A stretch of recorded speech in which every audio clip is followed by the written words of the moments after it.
Hare Krishna. We are so fortunate to have His Grace Pancharatna Prabhu with us, who is also the chairperson of the outreach committee. So, as you can understand, he will give us a lot of good ideas about Iskcon's outreach and to get more people into Krishna consciousness. So let's begin with the fundamental question: what is outreach and how to use different methods of outreach to make more devotees and happier devotees? Thank you, Prabhu, for joining us. Please throw some light. Outreach, of course, the term comes from reaching out, and in our movement we are always reaching out to others to share Krishna consciousness, and especially with those who have not received Krishna consciousness. So in our committee we've defined it like this, that outreach means that practice of connecting with people who haven't received Krishna consciousness and sharing Krishna consciousness with them. So that's outreach. So my next question to you, Prabhu, is what are the different methods of outreach a preacher can utilize to make more devotees?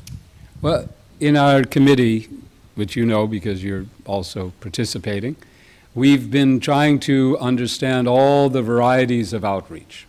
And we've looked and seen that there's probably 30, 40 different fields that devotees engage in that reach out to the public.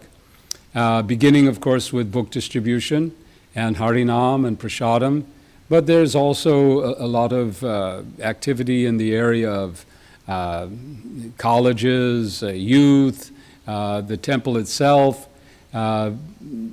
dealing with the opinion leaders of the world, academic community, scientific community, using the venues of corporations and other places to give talks, having courses, having various ways to reach out through the congregation. The list goes on. So there are many, many areas. Srila Prabhupada, of course, he began his major outreach through Harinam. And Harinam is, of course, Sri Chaitanya Mahaprabhu's own specific primary method of outreach, taking out the devotees and delivering the holy name. Now, through Harinam, there is a lot of action that we may not even see. Mahaprabhu encouraged the devotees to take the holy name to the streets so that people would hear the holy name and their path back to Godhead would begin. Sometimes we may think that, well, if we go out in Harinam, then we're taking time away from some other form of outreach, perhaps distributing books or some other activity.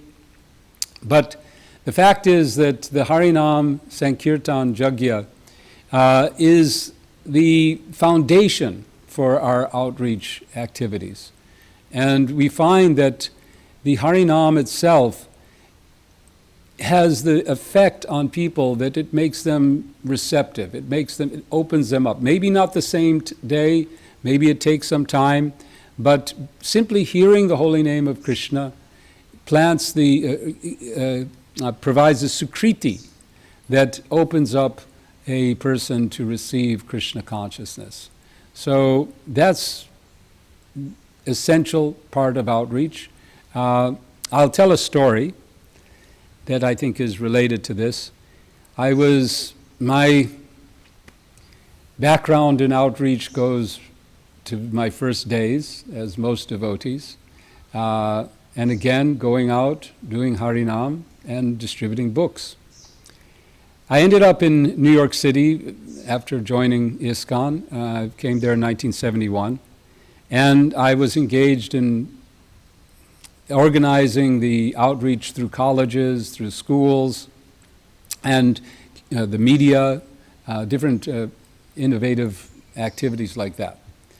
So one day, one of our devotees, his mother was in a public relations firm, and so she arranged a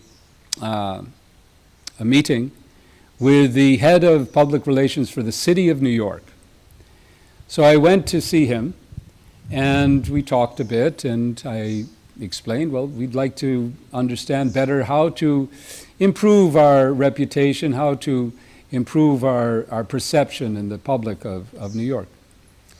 And he told me, well, you devotees, you're kind of known for always asking for something. When you're met on the street, it's always, okay, here's something, now give some money or take something. There's always an ask involved. You need to have some activities in which you're not asking for anything. You're just giving. And you should do it every day, regularly in some place. So taking his advice, we started a program in New York where we went to one place, very prominent place in the city, and we sat down there. We made a nice arrangement for kirtan, and we engaged our best singers, gave them a harmonium and a tambura, and then we set up next to it a table where we cooked up papadums on the spot, and we gave those out freely. And we had another table with our books, and we had one rule: you don't approach anyone. If someone is interested, they'll come to you. That was our rule. So we took this mood of just giving, and it was very successful. People did come. People took an interest. They came over, they took some prasad, they took some books, and we were able to plant seeds in this way.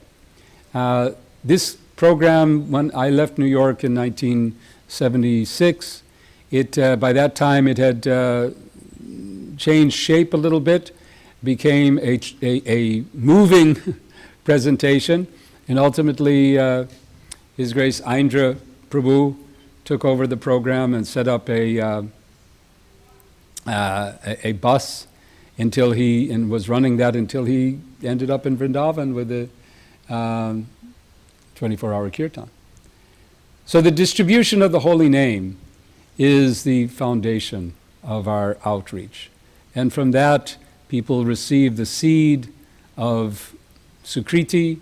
From that, they take the initiative, or they come into contact with a devotee. After coming into contact with a devotee, they begin to enter into the stage of consideration. If they're fortunate, they enter into the stage of consideration of Krishna consciousness. And at some point, there'll be a transformation.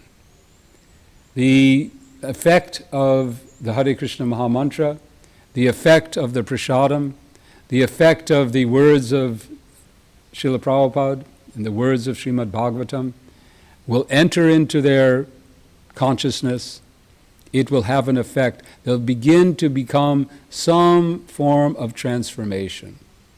And as that transformation takes place, then a person naturally looks to see how to adapt in his life, how to adopt the principles, the practices of Krishna consciousness, and how to adapt his life.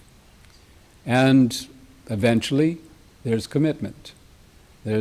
Someone becomes a devotee. And then the cycle begins, because then that devotee wants to share what they have received with others, and becomes an advocate, becomes a preacher, becomes a outreacher. So this is a funnel, a path that takes people of the world and gradually brings them down. Not everyone who receives the seeds of hearing Harinam and taking some prasadam comes into contact with a devotee and receives a book or engages in some dialogue. And not everyone will be transformed immediately. It may take some repeated injections of Sukriti. And of course, even there is some transformation, the adoption of the practices may also take some time and so on. And so the numbers of people who end up as devotees is less than those who receive the seeds initially. But it keeps going. So that is our movement to spread Krishna consciousness, to help people receive the prime benediction for humanity at large, the holy name of the Lord. Hare Krishna. Can you say something about what projects we are currently working on and what could come up in another couple of years for the preachers, some new ideas that our committee is working on? The main activity that we hope to promote for outreach for preachers all over the world is systems for follow-up. One of the, you could say, shortcomings in our outreach activities around the world is that very often we don't follow up. We make the first contact and we plant seeds, but we don't offer people an easy way. We don't reach out, we don't continue the outreach. We make the initial outreach, but then we move over and we don't continue our outreach. To reach out to somebody and to bring them to Krishna consciousness is a gradual process. It's not enough to simply give them a book, give them some prasadam. Of course, that's all that has its effect. But when you stay with a person, then the opportunity to take advantage of that book or that experience is magnified many times. And so we would like to help devotees to introduce systems in their centers, in their outreach activities that promote this practice of follow-up, of nurturing, of cultivation. We have this saying, contact, cultivate, congregate. That first there is contact. So we make contact in so many different ways, through distributing a book, through Harinam, our Sunday feasts, so many different activities. But from there we need to cultivate. We need to cultivate, nurture the seed. We've planted some seeds, we've given it some water, maybe created some fertile ground even. But if we don't continue to cultivate, we don't continue to nurture, that seed may not bear fruit, or it may take a long, long time. So we want to cultivate, and ultimately, where do we want to bring people? We want people to end up in congregation, in Sangha. That is, needs to be well understood by all preachers, that we have a goal, we have a place, and we need to make that place if it's not existing. Sometimes preachers are there and they go and they do outreach, but they don't have the place for people to end up in. And we need to look at that. Where is the place that we want people to end up in? For most people, well, practically for all people, for us included, we need to be in Sangha. We need to be in Sadhu Sangha. It is in that environment that we grow spiritually. So we need to work on nurturing people, their interest, and bringing them into the Sangha, into the congregation. So that is a big focus of our outreach committee, is to offer some best practices and some tools for outreach, for follow-up. And in addition, we are focused on, we call it the 3D approach.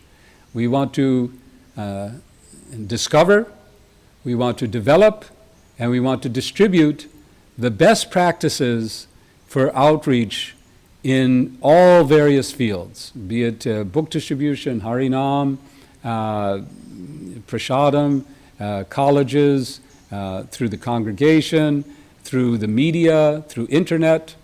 I'm also involved in a project called Iskcon Online. And Iskcon Online is an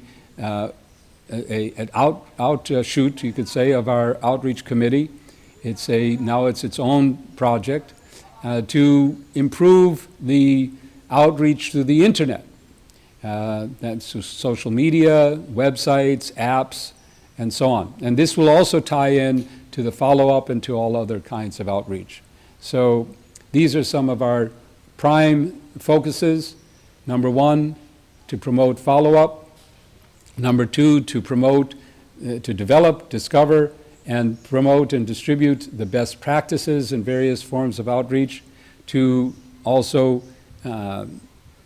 work with Iskcon Online to increase our effectiveness on the internet. And finally, to work towards promoting the culture of outreach, to promote and to teach and to educate devotees on the tradition of outreach in our sampradaya, beginning with Sri Chaitanya Mahaprabhu, and especially Bhaktivinoda Thakur and Srila Bhaktisiddhanta Saraswati Thakur and our Srila Prabhupada. The tradition and the mood of reaching out and preaching, giving Krishna consciousness. We want to promote that, but we want to promote it also with an understanding of what is effective, what is maybe not so effective, how everything kind of works together to have a complete effect on the people of the world. So that's what we're doing in the Outreach Committee. And how do you think we should utilize the opportunity of our 50th anniversary, the celebration, and reach out to more people? Could you guide some of our viewers how they can productively utilize this opportunity? Yes, I also wear that hat. I'm on the international executive for the 50th anniversary. And from the beginning, when we've talked about this, we believed that the 50th anniversary is a fantastic opportunity for us to expand our outreach.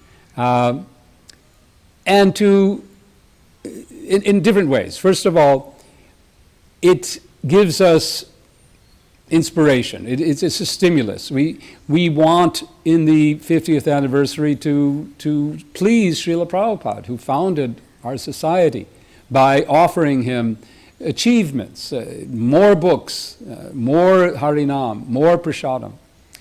But we also have a special opportunity because we're going to have more attention. We have, by the fact of being 50 years old as an organization, we can capture people's attention.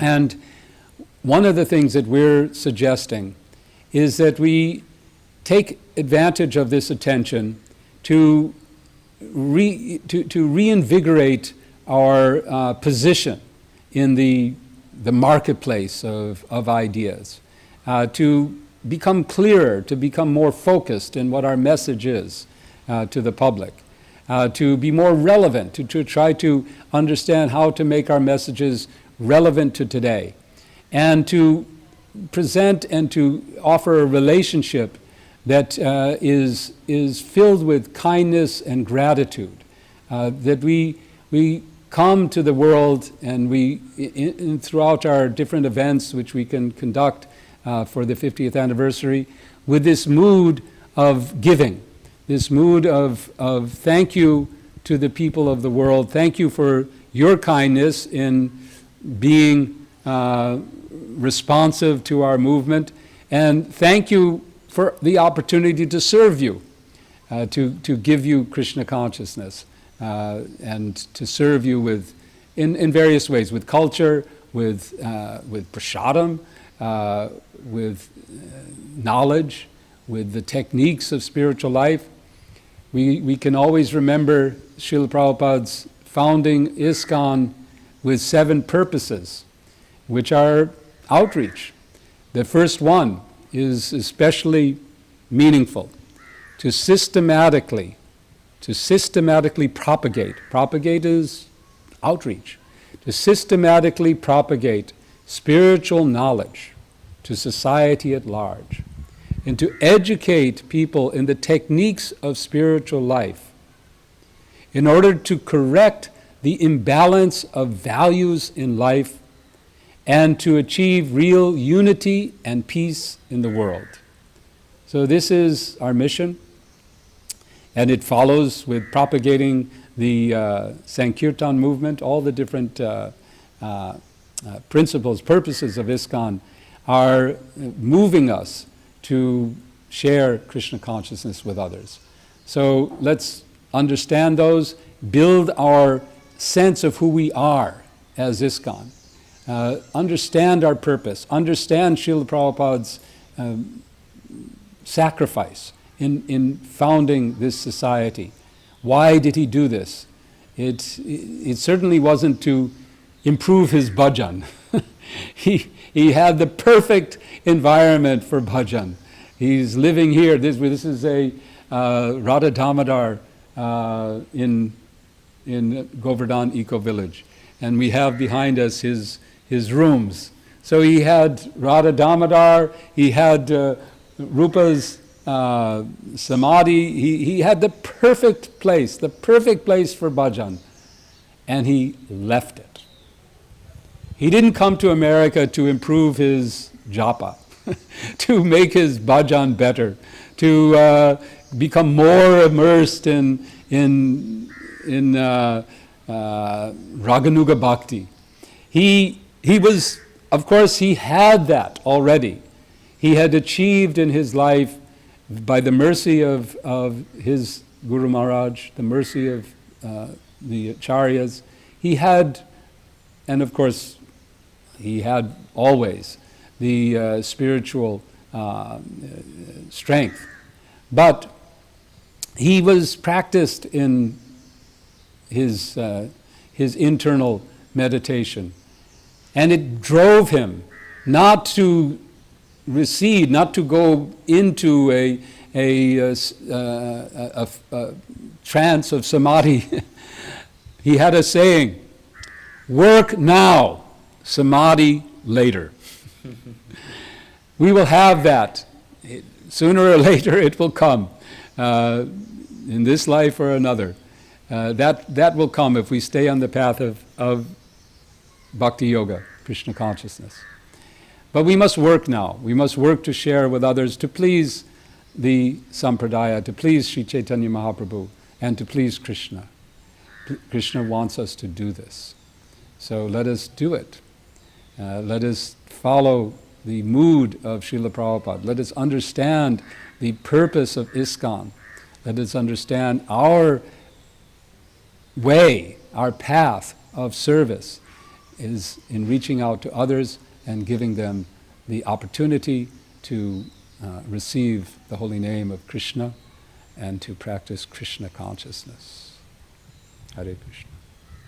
Thank you very much, Prabhuji, for enlightening all of us with your magnanimous knowledge and experience.